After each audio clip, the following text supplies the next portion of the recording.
This is Pet Life Radio. Let's talk pets.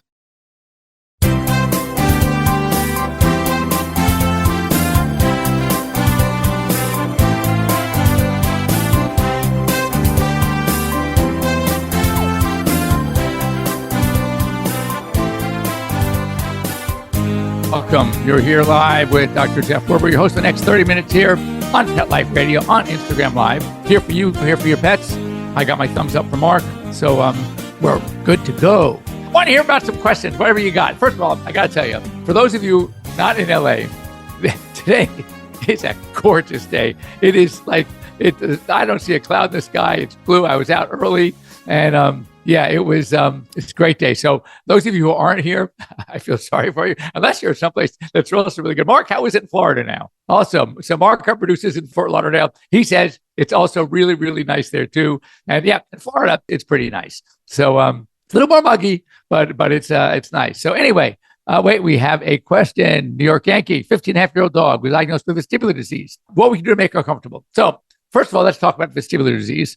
It's just something that comes on really suddenly, and it creates an imbalance. It has to do with the middle and inner ear. So the dog's whole plane of normal, of equilibrium, is totally off. So for them, instead of being like this, it's like this. So they are continually circling in that direction because they're trying to right it, but it's not fixable. So they're circling. They will literally get down on the ground, almost like an army crawl, because they are so afraid to move because their world is just spinning. And it just happens. It's called idiopathic vestibular disease. And we often joke when we talk about a condition or disease that is idiopathic, basically saying we're a bunch of idiots and we can't figure out why it's happening. So it is idiopathic. It just happens on its own. So treatment. First of all, because we don't really exactly know what's happening and why it's happening, it's really hard to treat it. However, symptomatically, we can do a couple of things. Number one, simple over-the-counter meclizine. Meclizine, trade name is Bonine. You'll find it next to Dramamine at the Walgreens or CVS or Rite Aid.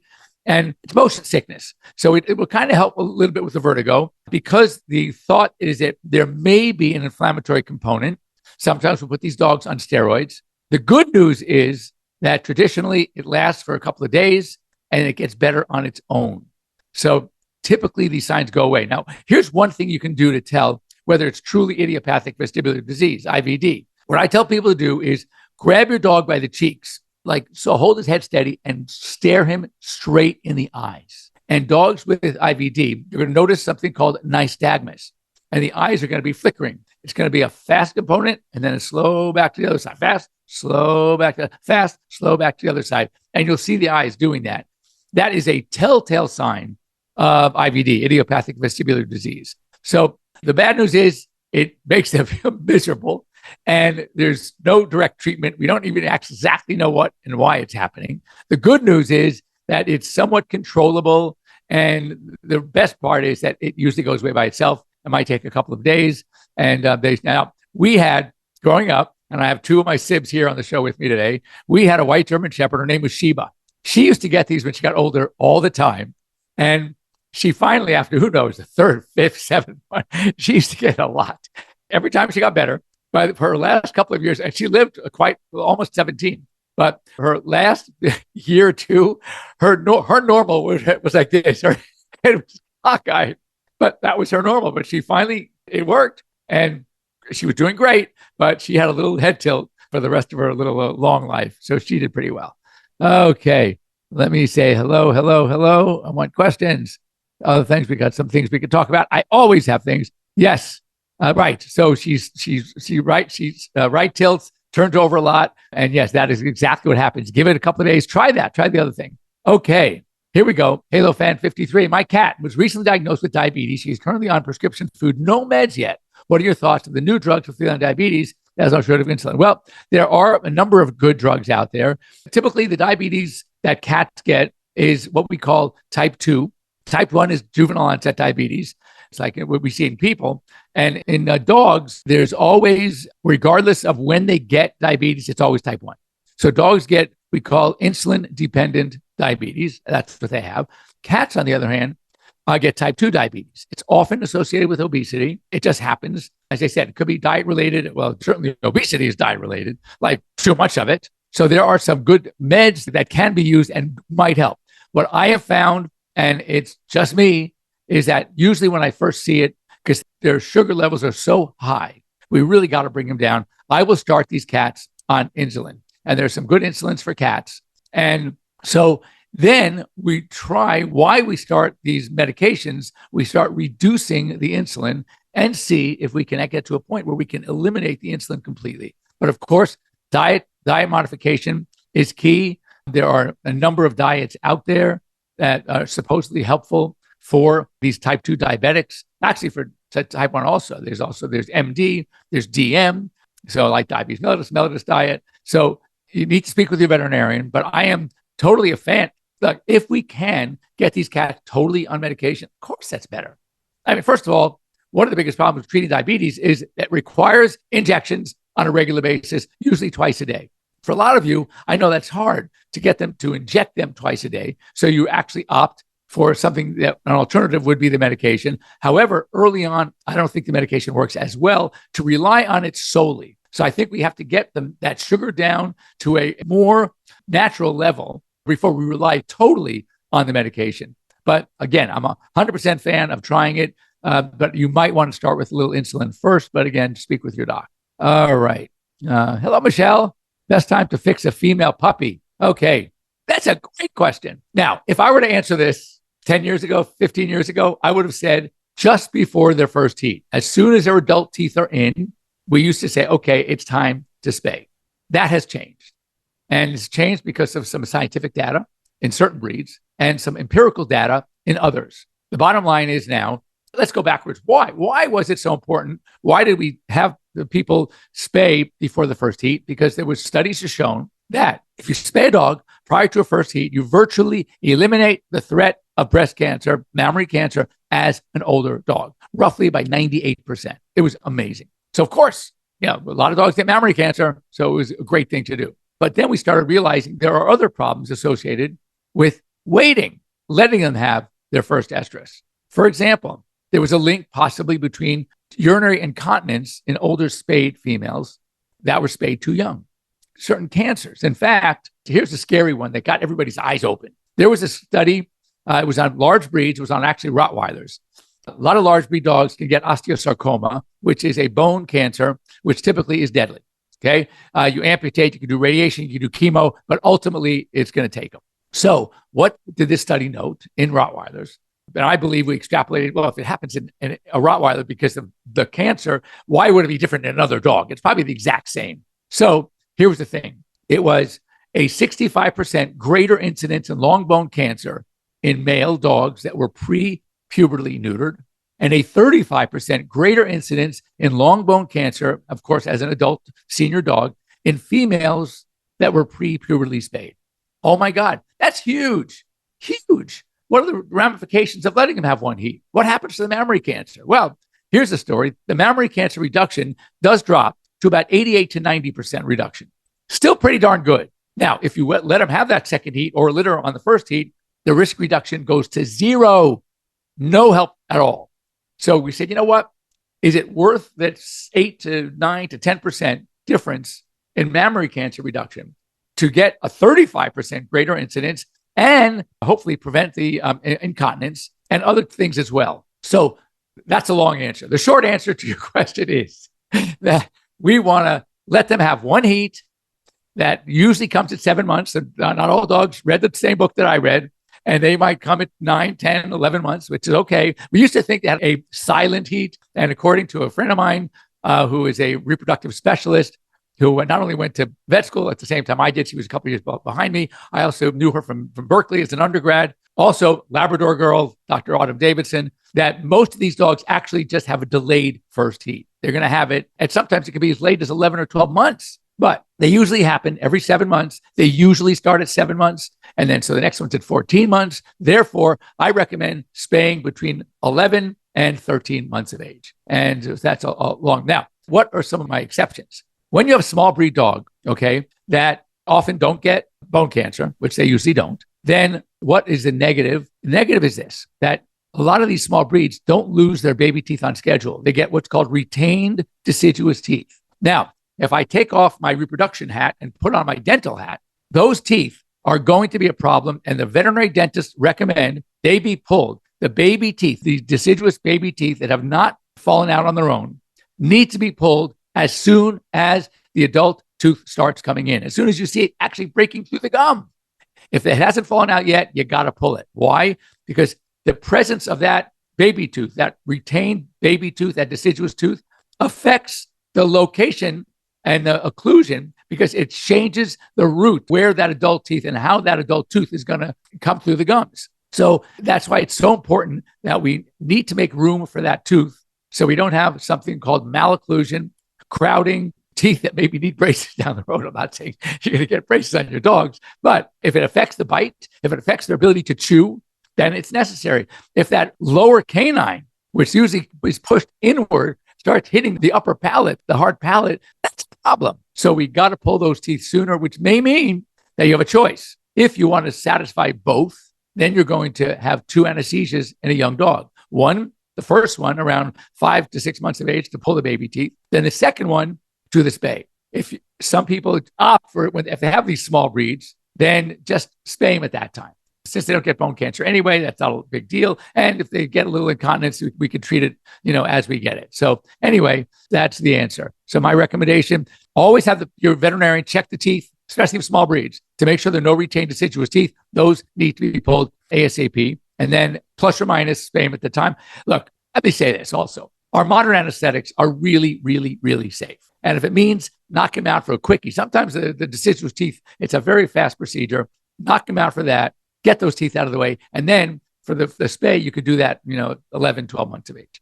Anyway, hope that helped. Serenia is for vomiting. Now, if a dog is having vestibular issues and vomiting because of it, you might want to try something else. Talk about Zofran on Dancitron. There's some other antiemetics that could be helpful if the vestibular disease is affecting the dog. Let's see. There was another question that came in. Oh, best time we did that. Fix the female. Serenia has 2 weeks on the vestibular. Okay, now, if we have 2 weeks on a 15-year-old dog, 15 and a half, now that can change things, because now we're not looking at, we may not be looking at IVD, idiopathic vestibular disease. We may be looking at a brain lesion. So if something like this is going on, not responding to Serenia, no improvement, and going on this long, it's time for that MRI. So, I hate to say it, they're very expensive, but there is a likelihood. Sometimes you have to take the blinders off and look at the big picture and say, okay, if it were, I look at it backwards, if it were IVD, it would be getting better. They usually not a lot of vomiting, okay? And it would probably be responding better to Serenia. And it doesn't usually, it can happen to a 15-year-old dog, but like with Sheba or Shepherd, it started happening when she was like 8 or 9. If you have it that it's not getting better, there's no response, then I would think that there may be, not there is, but there may be something else going on as well, an underlying problem. And at a dog that age, would it be terribly surprising to have a tumor? The answer is not at all. So if you really want to pursue this, the next step would be a brain scan. All right. Hello, Janice. Okay. It's a yearly physical exam necessary for my 7-year-old French Bulldog. Hitch seems like I can't get some Perica Trio without costly exam. Okay. No, it's not a conspiracy. So you know what? It's a great question, and I want to share it with everybody. So we're going to take our break here on Pet Life Radio. Mark will be right back after these short words. And when we come back, I want to talk about this because I just did a whole piece on annual exams, et cetera, when appropriate, when not appropriate, when veterinarians are trying to take advantage, possibly when not. It's just stuff that we need to just talk about because there are a number of answers. There's no easy answer. But we'll be right back after these short messages here on Pet Life Radio. Take a bite out of your competition. Advertise your business with an ad in Pet Life Radio podcasts and radio shows. There is no other pet-related media that is as large and reaches more pet parents and pet lovers than Pet Life Radio. With over 7 million monthly listeners, Pet Life Radio podcasts are available on all major podcast platforms. And our live radio stream goes out to over 250 million subscribers on iHeartRadio, Odyssey, TuneIn, and other streaming apps. For more information on how you can advertise on the #1 pet podcast and radio network, visit PetLifeRadio.com/advertise today. Let's talk pets Let's talk pets on Pet Life Radio. Pet Life Radio. PetLifeRadio.com. Okay, and we're back. Okay, so before the break, we had two questions revolving around the need for medical supplements. One was Simparica, one was Apoquil, and the need for an exam and a blood test. And now I know that the first one was dog was 7 on the Simparica trio, and for Kaylin, the Yorkie was 11. Now, my feelings. So first of all, I've never been one because I'm a terrible patient, by the way, and I've never gone in. My parents never took me in when I was 13, 15, 20, 25 to get full blood panel and everything. Okay. I think that, in my opinion, that's a little overkill. And now I'm assuming everything is healthy. That's very important to note. Let's specify a healthy animal doesn't need to come in at 4 and 3 and 5 and even 6 just for routine lab work. Now, pre-anesthetic, absolutely. Dog's not doing well, vomiting, having a problem, ADR, ain't doing right, not eating. Oh, absolutely. I'm talking a perfectly healthy dog running around, doing everything right, normal stools, normal everything, and you're coming in for annual vaccines. Are you going to take bloods when they're 3 or 4 or 5 or 6? My answer, no. Now let's talk about 7. For large breeds, 7. For small breeds and cats, 8 is when they start really, that's like a person who's 50. And that's where now you want to start having a baseline. Senior panel, I think that is indicated. And even if they're totally healthy, in fact, I often use that line. Someone comes in for something, they're vaccines, 8 years old, everything is perfect, teeth are great, right? And I say, now it's time. I look back at my records, I say, God, we haven't done bloods in ever, at least here. Have done bloods anywhere else in the last 6 months, a year? No. And I say, even if there was no problem, even if you were coming in for skin problem today, I would tell you, perfectly healthy, normal dog at this age should have at least their first lab work. Most likely it's going to be more than one, because sometimes before an anesthesia, which are required way before this, there's a pre-anesthetic lab work. Sometimes it's not a full panel, just to look at the basics. So that would be okay. Now you have dogs, one's 7, one for Simparica, one is 11, and the doctor's saying we need to see. So here's my answer. If the dog is doing great, and there have been bloods within the last at least 6 to 8 months. This is doctor preference. I would go actually a year, but I'm very conservative when it comes to stuff like this. Some are more aggressive, and they will say, okay, if we've had lab work within the last 6 months, which is perfect, and the dog is still acting perfectly, then we're good. I'll refill it. If they haven't, if you don't have that, I can see why, yes, they want to make sure that the animal is fine, because if there's a problem, and then it's determined that there may be something that, like a liver disease that you didn't know about, and you gave a medication, right? Like Apoquil, and it had a bad effect, then that veterinarian could be liable for like a little bit of a negligence because he didn't check first. Conversely, if they could check and say, look, we know that there's little liver problem, so we're going to start this medication, but here's what we have to watch out for. Or when, let's say it's coming to not a Simparica, not an Apoquil, but a non-steroidal anti-inflammatory. And we know that we have some anti-inflammatories out there that are better suited for dogs with liver or kidney problems. So that's why it's important to know. Is it going to definitely stop us from using it? Not necessarily. But are we going to use one that's more appropriate, that might be safer? Of course. Same thing with Simparica. 7-year-old dog, especially if it's a big breed, and even if it's acting fine, if there hasn't been a recent blood done, and I mean recent, within the last, at least 6 months, a year, possibly, then it would be the prudent thing to do, because you want to make sure that things are okay before throwing a chemical at them. Now, is it true that Simparica, the chemical, the isoxazolines, don't really have much of an effect on a dog, on a mammal at all? Yes, that is true. But we do know, for example, that some of them can predispose dogs that have had seizure activity to seizures. So why take the chance? So yes, for a dog that age with Simparica, if there has not been a recent blood, for a female Yorkie 11, for Apoquil, I think it is appropriate. But at that age, at 11, even if you just came in for, I have just here, my vaccines are good, I need a Bordetella, I would recommend bloods anyway, assuming they have not been done. So anyway, there's my answer. If you have any questions about that, let me go. This is not having to do with the companies and the veterinarians. No, this has to do a lot with the veterinarian who wants to make sure that things are okay. Where I would argue, and I have argue, is if it's a medication, or it's the dog is going in for the same thing, but it's only 4 or 5 and is acting 100% fine, I would take that risk. Now, might I say something? Look, watch it very carefully. If it's the first time we're using it, if there's any change in behavior, any change in appetite, let me know right away. Of course, I would give that warning. But would I require blood work for either of those two? I would say no. So it really boils down to personal preference. All right. I hope that answers your question. That was a long answer to a potentially easy question. All right. Let me see. Renal dysplasia question above. Renal dysplasia. I didn't see the question. So let me see. Fluffs and scruffs. It is something, I must have really missed it. Renal dysplasia can happen. It is one of those things that can happen in a younger dog, and they all of a sudden, it might have a congenital component. And all of a sudden you see a young, healthy dog who starts seeing signs of kidney problem, elevations of BUN and creatinine and phosphorus, drinking a lot of water, your excessive urination, the urine is more dilute, all these things. And you take a blood test and you see all these things and you say, what's it? The dog was fine, 6 months ago or a year ago, you did pre-anesthetic lab work for the dental, everything was good. So yes, there is a disease that can be that way. And they think when you see an early onset renal disease, it could be a renal dysplasia. You have to treat it just like a regular kidney case. You start obviously giving them plenty of water, maybe flushing their kidneys out, possibly a kidney diet for sure.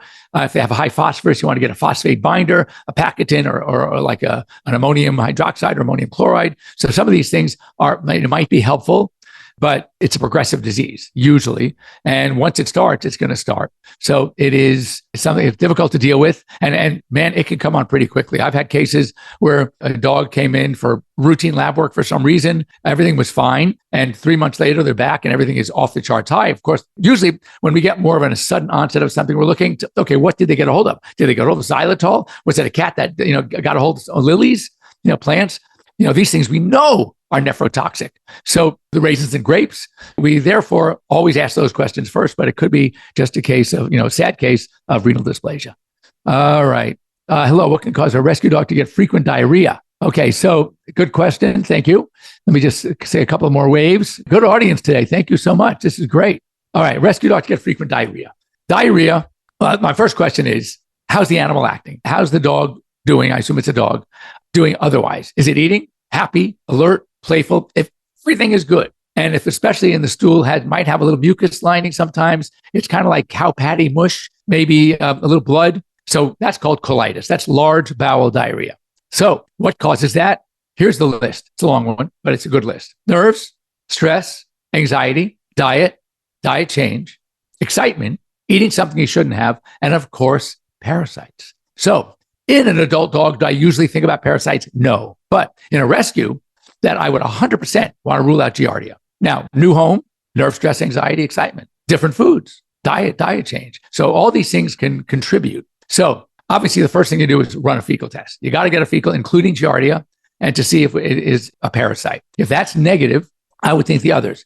I don't panic. I can add a little fiber to the diet, bran, cooked oatmeal, canned pumpkin, cooked sweet potato, bran flakes, psyllium, very small amount. If you give too much bran, then it's going to soften the stool. It's just a little bit, all right? A probiotic might help to normalize the gut flora. And lastly, I would say I put them on something like metronidazole, which is Flagyl. And that often is a good antibiotic for the flagellates that populate the large bowel, the colon. And that, along with the probiotic, might help as well. So, it's getting the good bacteria, the probiotics. So that's what I'd recommend. If it happens beyond that, then there's some more to talk about. But I would have no qualms doing that. Blood work less than 2. Okay, so less than 2 months ago, I had blood work. And if it was normal, then I'm not going to comment. I wouldn't require it again if we just had that blood work that recently and nothing's changed in her behavior, in her attitude, anything like that. New puppy's diarrhea, happy and active. He's going to taste of wild puppy food. It's best to give him chicken. Yes, you can add a little pumpkin. The rice, no rice. Rice is a little too binding. But while we're on the subject, by the way, of food, let me just say, because this came through, I wanted to share it with you. Food recalls. The Mid-America Pet Food, they're based in Texas. Their brand is called Victor. They've had major 35 of their varieties have been recalled because of salmonella. So check with your food if you are feeding those foods. Anything by Mid-America or Victor brand, I would be really careful. And one last warning I wanted to mention, and that is the fact that it is getting colder. But you wouldn't know it from today here in LA, or according to our producer, Mark, you wouldn't know it from being in Florida right now. But it is getting colder across many parts of the country. We are getting close to the end of fall. Starting December, we're going to be in winter. So antifreeze. Antifreeze is extremely toxic. We talked about kidney, very, very toxic to dogs. It's typically very sweet. It's ethylene glycol, so it has a very sweet taste. So when it's coming out of the radiator, dripping under the car, maybe you should get an electric car. No, anyway, I'm just kidding. But though it's a bad idea. I love my electric car, but it is potentially deadly, and they will keep going back to it. If you have it in the garage, right now, there was supposedly something implemented years ago that a lot of the major companies were adding bitters to their antifreeze to make it not taste so good. But still, not everyone done it. There are brands out there that are pure ethylene glycol, very dangerous. So again, be really, really careful with antifreeze and your dogs. Make sure in the house you keep it well closed up. First vaccination on Thursday. If the diarrhea was before that, then not related. If it happened since the diarrhea, then that could be just also a reaction. Remember, nerves, anxiety, stress, that could be all part of it. And hello, dog rescue. Alexis, how are you? Okay, good. I think we get everybody. Perfect. Okay, anyway, thank you so much for joining me here on Pet Life Radio, here on Instagram Live. If you have any questions, Pet Life Radio, Dr. Jeff at PetLifeRadio.com. I will get your questions. We'd love to have you join us here on the show live. And then here on Instagram Live, you're already joining us live. Just get a hold of me on Instagram. I will help you with your questions. Love talking to you guys. And anything I can do that helps you, that helps me because it makes me a happy guy. All right. Anyway, we'll see you next week. Same bat time, same bat channel here on Pet Life Radio. And if I didn't get to anybody, I will let me take my cat to the vet. Coughing with my hair about. Turns out it's got bronchitis. Okay. 25 days inhaler. Okay. Yes. We'll talk about it. Bronchitis. It's often allergic bronchitis. I would say not common, but not uncommon to see in cats. And steroids decrease inflammation, and those inhalers work really well. You want to get to something called AeroCat. I'm sure they've talked to you about it. It's a device they put over the cat's muzzle, and you just put the inhaler in, and it forces them to inhale it, to breathe it in. AeroCat, AeroKat. All right, good. Next week, we'll see you then. See you at Pet Life Radio. See you next week. And any questions during the week, just send them to me. We'll talk about it. We'd love to share. Trust me, any question you have, someone else has that same question. I can answer one question. I'm answering for 5 or 10 different people. So I think it's great. All right, be well. Bye-bye. Let's Talk Pets, every week on demand, only on PetLifeRadio.com.